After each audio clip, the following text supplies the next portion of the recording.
Well, guys, I had to come down and witness the Bolshevik show trials for myself. What's going on here is an absolute farce, and anyone in America should be embarrassed at the absolute miscarriage of justice that we're seeing here. There's no crime. The only problem is the witnesses who are experts in these things aren't allowed to actually testify to that because you have a rigged system. You have a judge whose daughter is making millions off of this very case. But you know what? That's not a problem in New York City. We're just going to allow it. When our defense goes after arguably the least credible witnesses in the history of, witnesses, you're not allowed to ask the damning questions of them. The star witness in this case is a 9 times convicted liar, and now an admitted thief. That is who they're hanging the entire case on. The other one happens to be a porn star. Not exactly the ultimate form of jurisprudence here. But that's what you have. And what it's doing is setting a disastrous precedent for our legal system for justice in America. If it can happen to Donald Trump, and if they will try to do this to someone like Donald Trump with a platform, hundreds of millions of followers, the ability to fight, they will do it to anyone. They have weaponized this system against their political enemies, and they've started to go down a very dangerous and a very slippery slope. This insanity cannot stand. This kind of bias cannot be allowed to happen in the United States of America or anywhere else. If this was going on right now in a third world banana republic, there would be people screaming about it. You people, the media, would be outraged. Instead, because I presume you're fine with whatever the results are as long as it's against Donald Trump, your silence is deafening and it's disgusting. This cannot stand and it cannot allow to continue. Don, why'd you feel the need to come down here and go? Because you have no choice. And again, I wasn't a political guy my whole life. I may have been a conservative. We used to change the skyline of this city. We built buildings. But once you get involved and you see the disasters created, especially by this current administration, you understand that you have to fight. You have to leave our country to our children in a way that they can recognize it. You have to fight for the freedoms that we have enjoyed our entire lives. They are all at risk right now. They are all on the table, and that's unacceptable. John, do you agree with your I just want to say, Matt Whitaker, former acting attorney general, equal protection under the law is a most fundamental bedrock constitutional principle of American jurisprudence. What I just saw in this courtroom is a complete miscarriage of justice. We cannot have judges who are wearing the same jersey as the prosecution and are not calling balls and strikes, but are intentionally preventing the defense from defending themselves. We have witnesses that are liars and stealers. We cannot have this in America.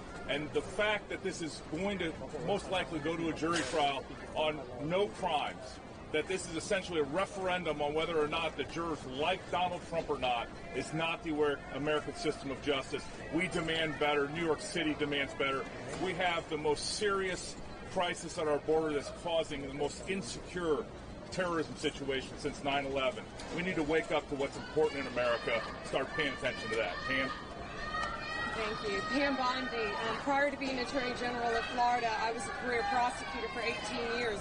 I've prosecuted hundreds of jury trials in a courtroom very similar to the one today, yet I've never seen anything like this. A judge is supposed to be a neutral arbiter of facts.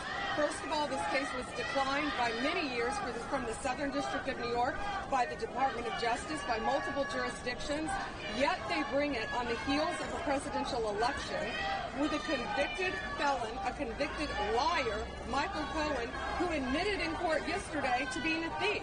They need to prosecute Michael Cohen now for stealing from the Trump organization. I've truly never seen anything like this. That judge was sustaining the prosecution's objections, meaning agreeing with them before they could barely get the objection out of their mouth. Listen, all the rights here, I'm a prosecutor, former prosecutor. Yeah, all the rights here go to the defendant because it's his liberty at stake, and that has not been happening in this courtroom. So let's just pray that we have jurors that see through this. When Bob Costello was trying to answer questions on cross-examination today, the prosecutors were cutting him off. They didn't want him to tell the full truth. They only wanted to cherry-pick portions of his statements. They weren't letting him answer the question. Prosecutors want the truth out there. You want everything to be heard so the jurors can make a fair and reasonable decision. This case should have never, ever been brought. If I may, just the point that Don Jr. made, Sebastian Gorka, former deputy to the president. What is Judge Merchant hiding? Here is a 28-page document from the Southern District of New York about what? Michael Cohen and why he is a criminal. This document was meant to be brought up in court. Judge Merchant suppressed it. This is from the Southern District. 28 pages on Michael Cohen being a perjurer and a criminal. What are you hiding, Judge Merchant? Is it perhaps the fact that your daughter has just made $93 million for the Democrat Party? President Trump is being gagged. He's the leader of the opposition. He is the only person who can replace the incumbent senile old man. And we know that this judge is working on behalf of the Democrats. Why are you hiding this document, Judge Merchant? I'm going to put it on the internet today. What are you hiding, Judge Merchant? Sorry. No. Dan Patrick, Lieutenant Governor of Texas. So why aren't you asking the question, when is Michael Cohen going to be indicted? He stole $60,000. Do your job. That should be the headline. Number two, Alvin Bragg should be indicted. He brought someone as a witness in a case with someone he knew had committed a crime. He should be indicted. So, headline, please. Where are you, Alvin Bragg? Who's going to indict him? Who's going to indict Michael Cohen? Look, we are here to defend our Constitution, our freedoms, and we're here because we are friends of Donald Trump, the President of the United States. And when a friend is trouble, friends have his back. The way he has been treated, you would see in Russia, you would see in China, you would see in North Korea, you would see in every little tin pot dictatorship across the world. And that's what we have here in New York, in America. If they can go after the former president of the United States of America, who has the ability and the financial resources to fight back, what happens to the average American? What happens to any of you? If the courts in New York come after any of you because of something you said, because you said something the ruling class didn't like. And that's what all these other countries are about. They shut down the ruling class. They want to be sure that anyone that speaks up against the ruling class disappears.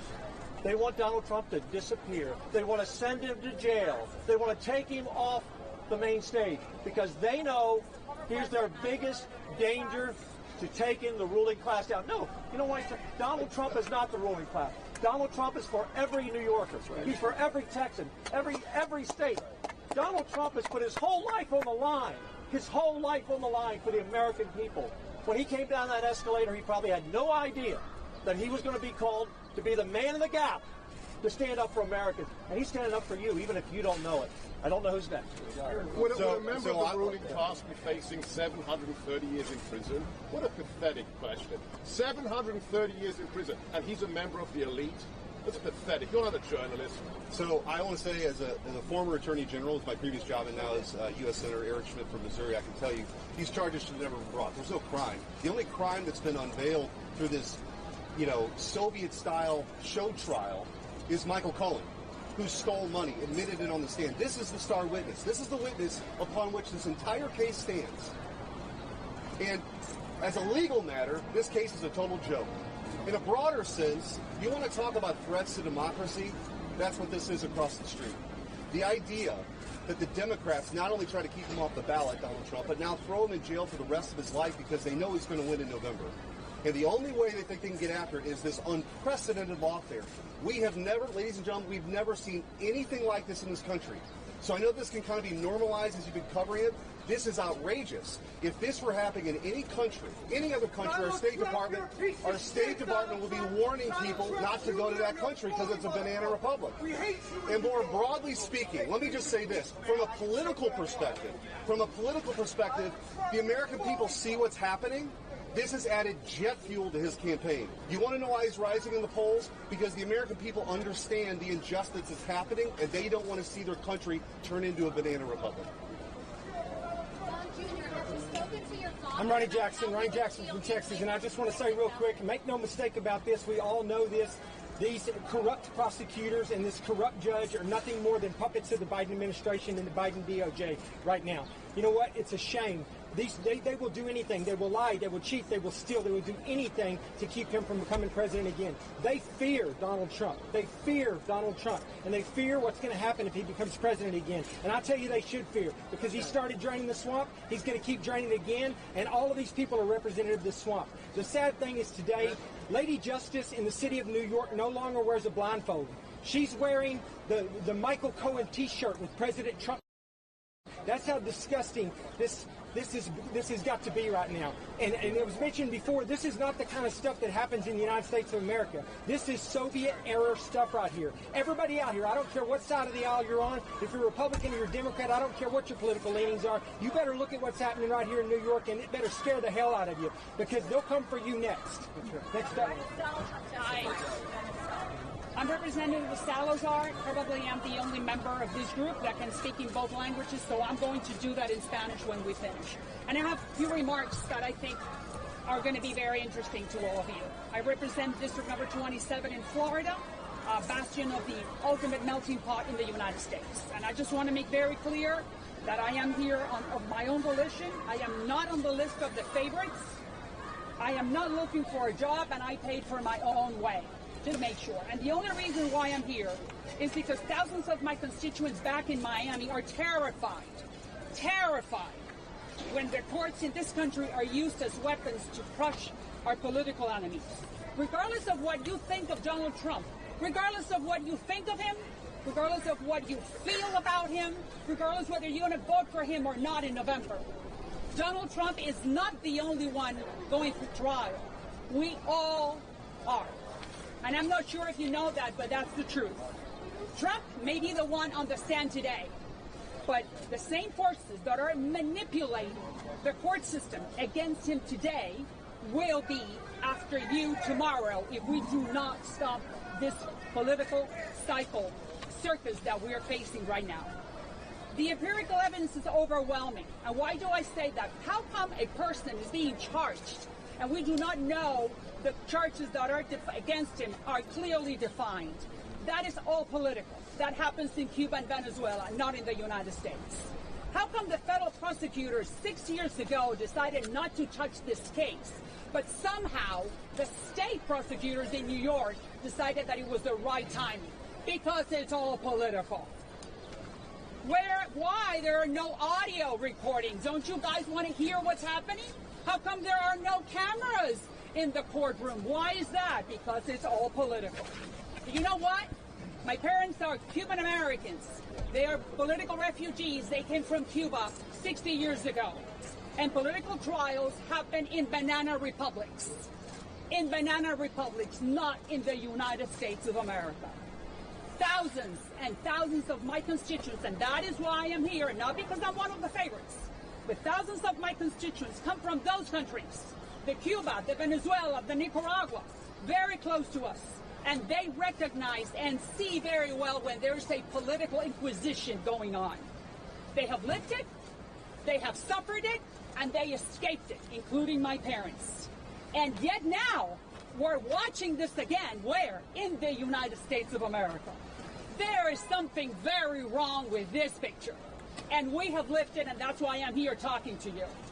The United States, the courts, the laws, the judges cannot be used as political weapons just to silence the other guy because you do not like him. The ballot box is where you fight those political battles, not in a court of law. And in the meantime, I belong to you for 35 years. You should be ashamed of how passively you're sitting passively by while the credibility of one of the most revered American institutions, the judicial system, is crumbling in front of your eyes. Where is your profession? Where is your impartiality? Your biased coverage will cost us for many generations. Unfortunately, my constituents know this movie does not end well.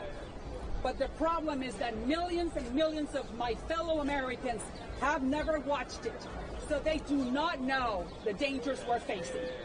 America and its political genius of the American exceptionality, if we lose faith in it, we are marching towards a very dark place.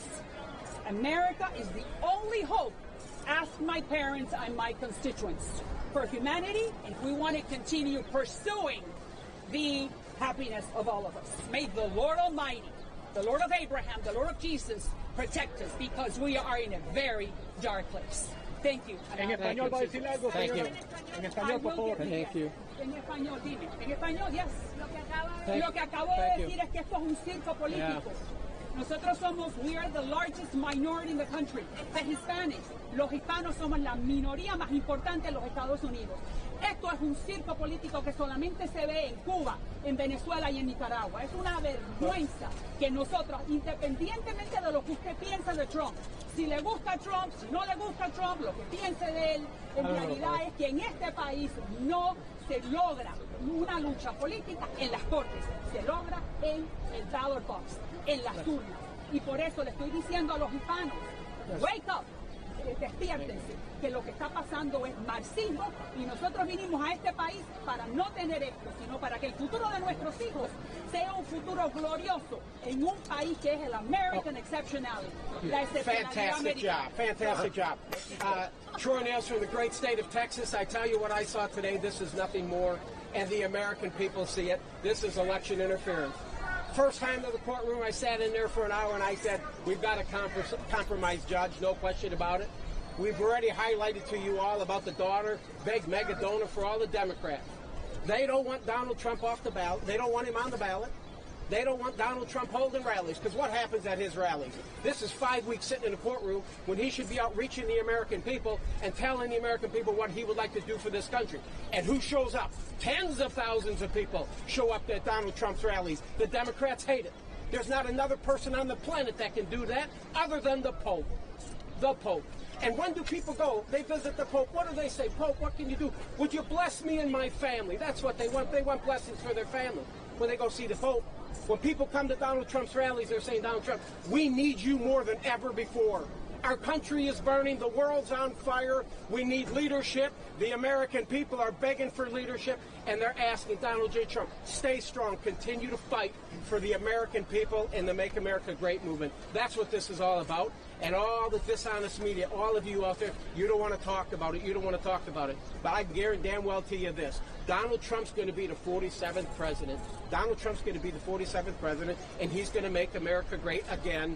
Again. Can you explain your tie? Don Jr., have you spoken to your father about how he would feel if he is? So, I don't think any of us have seen a more glaring example of undermining American democracy than I just witnessed in this courtroom and we're seeing throughout this court case. What is the offense? What is truly the charge? I guarantee you the jurors don't know the minutia on whether if there were records kept right, or if a payment was made properly. It is senseless. Then let's just look at and frivolous. Let's look at the players involved here. Can you just at least do that? Brag. Go back and look at when he ran for DA. He ran on getting Donald Trump. He was paid for. His campaign was paid for. He's owned by the Soros family. That's who this guy is. Look at the timing of when he brought this case to the court. Just so happens we got a presidential election in 5 months. And by the way, when you're going to accuse the former president of the United States and the leading opponent of Joe Biden's in a presidential election for the United States of America, you better have a case, okay? I'm not hearing anything up there. Take it a little further. This judge, he donates to Joe Biden. His daughter is one of the most prolific fundraisers for the Democrats, for the DNC, and for Kamala Harris. I mean, where does it end with the mockery that has been created here? This case never should have come to court. This case is totally frivolous. This case has no merit. Donald Trump is incredibly innocent, and it's only about defeating him in November. Everybody's got to understand that. This is a weaponization of our judicial system. So it's that serious, it's that scary, it's that bad for the great constitutional republic known as the United States of America. Thank you. I'm Congressman Dale Strong from the great state of Alabama. I wanted to come here and see it myself so the common people of this country can understand what's going on. It's election interference at a level never seen before. We're keeping a candidate that is leading the Republican Party from campaigning throughout this country. What he wants to talk about is inflation. He wants to talk about fuel prices throughout this country. He wants to talk about why interest rates for those that are wanting to build homes is at 6 to 7%, and people can't reach their dreams. Let's just put it what it is. This is election interference at the highest level so that this candidate cannot tell his story throughout this country. But I'm going to tell you right now, the American people see right through it. I'm proud to be here with Don Jr., Pam Bondi, members of Congress, Senate, my man right here, and I'm telling you right now, this is the worst thing I've ever seen. I saw it in person today. It shouldn't be happening, and America's going to see right through it. No, let's answer that real quick. No, he didn't ask me to come here. I came here on my own because I was seeing what's going on. I said, rather than someone else try to tell me what's going on and someone else trying to tell the people of Alabama what's going on, I came here and I damn sure saw it myself. It is a circus in that courtroom, and I'll promise you, the people are seeing right through it, and Donald Trump is fixed to be the next president of America, and this is going to be part of it. The former president got the chance to share his story in front of the jury. Why did he choose? I'm Daniel Webster from Central Florida, and I came here today for one reason. I want to support my friend, President Donald Trump. He's a great man. He deserves an opportunity to campaign. It's not happening. All I saw here is what everybody has said. This is a farce. It's an unjust thing to bring someone to trial when they've done nothing. So I haven't seen a person that's committed a crime. Haven't seen any evidence that proves a commission of a crime. All I've seen is there's a liar, a convicted liar. That's the star witness. And secondly, a thief who stole money. Where's the prosecution there? $60,000 is a lot of money. So I know my people, and they believe this to be a farce. And I think that we're going to prove that. I think we're going to win that.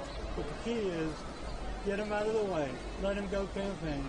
Let him become our president again. John, why are you testing? I think everyone understands this is a farce. You have the guy that just the star witness literally on the stand yesterday admitted to a crime. The star witness did anything wrong.